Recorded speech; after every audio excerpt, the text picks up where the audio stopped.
Assalamualaikum warahmatullahi wabarakatuh. Video kali ini adalah dokumentasi liburan kita di Pangandaran di hari kedua. Dan di sini saya akan sharing mengenai bagaimana pengelolaan keuangan untuk liburan, di mana niat kita liburan untuk healing benar-benar bisa tercapai dan sepulang liburan tidak menjadi pening. Hai, kita ini hari kedua. Nah, sekarang kita akan menuju Pantai Timur. Di zaman canggih seperti ini, yang tentunya permedsosan sudah merajalela, tentunya kita mau tidak mau kena imbas ya. Psikologi kita pun kena imbas nih dengan melihat berbagai macam postingan teman-teman kita yang sedang berlibur ke berbagai macam tempat yang Masya Allah memang sangat indah, dan sangat wajar sekali ketika kita melihat postingan tersebut kita menjadi tergiur untuk bisa datang ke tempat yang indah tersebut. Lalu strategi apa yang harus kita lakukan agar keinginan kita untuk bisa berkunjung ke tempat yang indah tersebut bisa terlaksana, tapi tanpa membuat kondisi keuangan kita menjadi carut-marut? Teori yang kita ketahui bersama bahwa ketika kita menginginkan sesuatu, tentunya kita harus menabung. Betul ya teman-teman semua? Pasti kita udah tahu lah dengan teori ini. Tapi memang pada pelaksanaannya jelas ini tidak semudah yang memang harus dilakukan. Tapi tidak ada salahnya memang kita mencoba gitu. Kita harus melakukan ini dan menyisihkan sebagian penghasilan bulanan kita untuk pos liburan. Ketika pelaksanaannya memang tidak mudah ya. Terus ketika kita sudah menyisihkan penghasilan bulanan untuk pos liburan, tapi ternyata kita ambil lagi, kita pakai lagi untuk kebutuhan lain yang lebih urgent, itu tidak apa-apa menurut saya. Tapi minimalnya dengan kita melakukan pos tabungan untuk liburan ini bisa menjadi doa kita kepada Allah bahwa kita memang menginginkan ini sebagai bentuk ikhtiar kita kepada Allah. Semoga nanti di suatu saat nanti ada rizki yang memang datang dari Allah yang bisa menghadirkan kita untuk datang ke tempat yang memang kita ingin tuju. Ketika pos keuangan liburan kita kembali lagi menjadi nol, maka tidak apa-apa, kita mulai lagi untuk menabung dari awal, bersabar dengan prosesnya. Ini sebagai bentuk kesungguhan kita kepada Allah, memang kita sedang menginginkan hal tersebut. Hal yang sama juga kok sedang saya lakukan dengan pasangan, di mana cita-cita kami untuk bisa umroh bersama anak-anak, kemudian orang tua bisa tercapai. Kita sangat berusaha sekali untuk menyisihkan keuangan kita untuk pos umroh, tapi kemudian keuangan tersebut terpakai lagi tidak apa-apa, tapi kita nabung lagi dari awal, kita nabung lagi dari 0 rupiah, dan mudah-mudahan ini sebagai bentuk ikhtiar kesungguhan kami kepada Allah. Kita memang sedang menginginkan umroh, dan mohon doanya juga ya kepada teman-teman semua, semoga cita-cita kami tersebut bisa segera tercapai, dan semoga cita-cita teman-teman semua juga bisa segera tercapai. Amin ya rabbal alamin. Nah, bagaimana ketika kita menghadapi situasi yang sangat jenuh sekali dan rasanya ingin sekali berlibur ke suatu tempat gitu ya.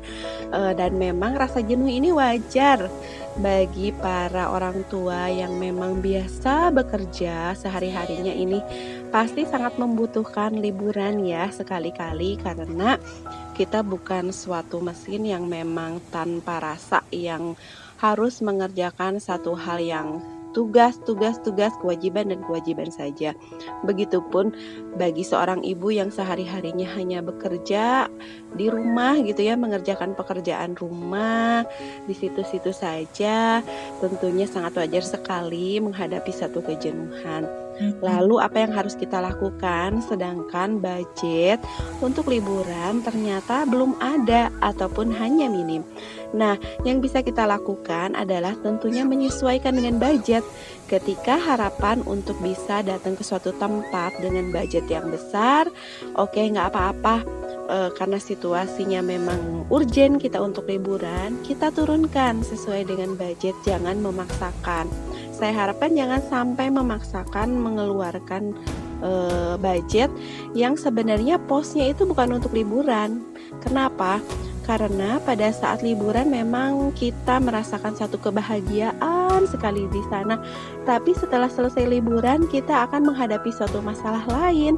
Kita harus mencari uang yang memang seharusnya digunakan untuk hal lain tersebut gitu, untuk menggantikan uang tersebut yang telah kita pakai untuk liburan. Jadi sebenarnya healing yang sudah kita lakukan itu jadinya hanya sekedar semu gitu, hanya pada saat di tempat liburan saja. Sepulangnya itu kita bukannya menjadi fresh, segar gitu, bersemangat untuk melakukan kembali aktivitas seperti semula, tapi kita merasakan satu kepeningan dan satu masalah baru gitu. Jadi saya harapkan tahan diri untuk mengeluarkan uang yang sebenarnya posnya itu bukan untuk liburan, atau bahkan sampai pinjam sana pinjam sini. Jadi sebenarnya ada strategi lain yang bisa kita lakukan, adalah berlibur ke tempat yang sesuai dengan budget. Bagaimana nih ketika memang keuangannya sedang sangat minim sekali, maka dibutuhkan kerjasama nih dari pasangan. Gak apa-apa, berlibur saja ke tempat-tempat yang gratis. Kalau sekarang ini khususnya saya sebagai orang Bandung, banyak sekali ya tempat-tempat gratis di sini, atau bahkan tempat alam yang hanya berbayar itu kurang dari 10.000. Kita healingnya dapet, kemudian bisa menikmati alam, udara segar, pulang dari sana fresh. Lalu bagaimana nih untuk menghindari supaya kita tidak melakukan pengeluaran di luar tiket tersebut ya? Kita bisa membawa makanan dari rumah, terus kemudian kita komunikasikan dengan anak-anak apa yang harus kita lakukan dan tidak boleh lakukan di tempat wisata. Nah, komunikasi ini juga sangat penting ya bagi anak-anak. Sebelum keberangkatan kita ke tempat liburan, disepakati dulu dengan anak-anak. Jadi jangan sampai nanti ketika di tempat wisata anak-anak itu malah rewel, pengen beli jajanan inilah, pengen beli mainan inilah, tapi ternyata kita tidak ada budget untuk itu. Dan insya Allah anak-anak kita tuh anak-anak yang soleh dan cerdas ketika kita memang mengkomunikasikannya itu dari sebelum keberangkatan. Jangan sampai mendadak di situasi di tempat liburan gitu. Jadi makanya harus dikomunikasikan dan disepakati dengan anak-anak sebelum kepergian apa saja yang memang harus dilakukan dan apa yang memang tidak boleh dilakukan oleh anak-anak. Insya Allah mereka mengerti kok. Kemudian yang berikutnya adalah kita nggak perlu malu loh dengan gaya hidup sesuai dengan kemampuan kita sendiri gitu. Ketika misalnya orang lain berlibur ke tempat yang mewah, jauh, kemudian di hotel, kemudian kita hanya menginap di penginapan atau hanya jalan-jalan ke tempat yang gratis, yang umum, kita tidak perlu malu gitu. Yang terpenting sebenarnya yang mereka lihat itu pada dasarnya bukan hanya tempatnya yang indah, tapi kebahagiaan yang memang terpancar dari diri kita ketika kita hadir ke suatu tempat yang sederhana. Bener loh, saya yakin seperti itu.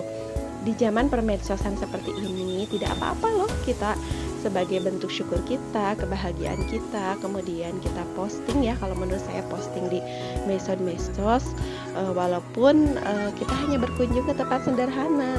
Kalau saya sebenarnya senang sekali mengabadikan momen-momen bahagia kita walaupun tempatnya sederhana, dan kemudian saya posting ke medsos dengan niat sebenarnya saya sih ingin yang pertama adalah menyimpan ya gitu, menyimpan karena kan biasanya kalau memori HP itu seringnya full gitu. Jadi kemudian berbagi informasi juga kepada mereka bahwa kita bisa berlibur ke tempat yang sederhana dengan bahagia gitu. Seperti itu. Nah, semoga apa yang kita post ini ketika niatnya baik, memberikan informasi, memberikan contoh yang baik kepada orang-orang di sekitar kita, kita, khususnya yang melihat postingan kita. Insya Allah mudah-mudahan menjadi amal jariah kita ya, ketika kita berbagi kebahagiaan, memberikan informasi tempat-tempat wisata yang gratis gitu, atau berbayar murah, mereka ikut datang ke sana dan turut berbahagia gitu. Jadi sebenarnya tidak perlu malu ya ketika kita memposting sesuatu hal yang memang kita niatkan itu baik. Nah, di zaman sekarang juga kita dituntut untuk bisa terampil menjaga psikologi kita sendiri. Di sini maksudnya ketika kita bermain permedsosan nih, setelah bermain medsos hanya akan membuat kita menjadi orang yang murung gitu, menjadi tidak bersyukur karena melihat indahnya postingan-postingan dari teman-teman kita. Maka saya sarankan sebaiknya dihentikan dulu permedsosannya sampai benar-benar kita bisa legowo melihat situasi kebahagiaan orang lain. Sampai ketika kita bermain permedsosan itu tetap fokus kita adalah kepada kehidupan, kebahagiaan diri kita sendiri, bukan pada kebahagiaan orang lain. Karena yang kita lihat itu sebenarnya tidak keseluruhan dari kehidupan mereka gitu.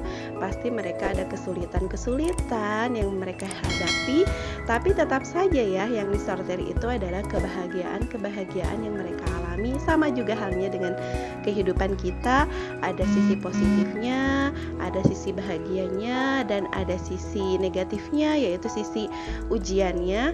Jadi kita semua tuh sama, hanya saja orang-orang yang terkenal itu biasanya lebih memposting hal-hal yang positifnya saja. Jadi intinya adalah hiduplah di levelmu sendiri dan jangan malu untuk hidup sederhana. Karena yang terutama dari kehidupan ini adalah bukan hanya ingin dipandang baik oleh orang lain, tetapi kita bersyukur dengan apa yang kita miliki. Kemudian kita bisa memberikan manfaat untuk orang-orang di sekitar kita. Dan ketika kita bisa bersyukur, menikmati apa yang kita miliki, rasanya itu nikmat dan rasanya tenang dibandingkan kita ingin dilihat wow gitu, dilihat terpandang oleh orang lain, tapi ternyata batinnya itu kita tidak merasakan ketenangan karena kita dikejar-kejar terus oleh hutang-hutang gitu. Jadi lebih baik kita hidup sederhana, bersyukur, dan kemudian kita hidup tenang tanpa ada cicilan ataupun kreditan. Insya Allah mudah-mudahan Allah mudahkan untuk teman-teman selalu merasa cukup, bersyukur dan bahagia dengan apa yang kita miliki. Kita boleh planning memiliki sesuatu hal yang memang lebih gitu, itu sangat manusiawi, dan oleh agama pun, oleh agama Islam, oleh Allah kita diperbolehkan kok mengejar dunia. Tapi jangan sampai kita lupa untuk mengejar akhirat dan bersyukur dengan apa yang kita miliki di hari ini.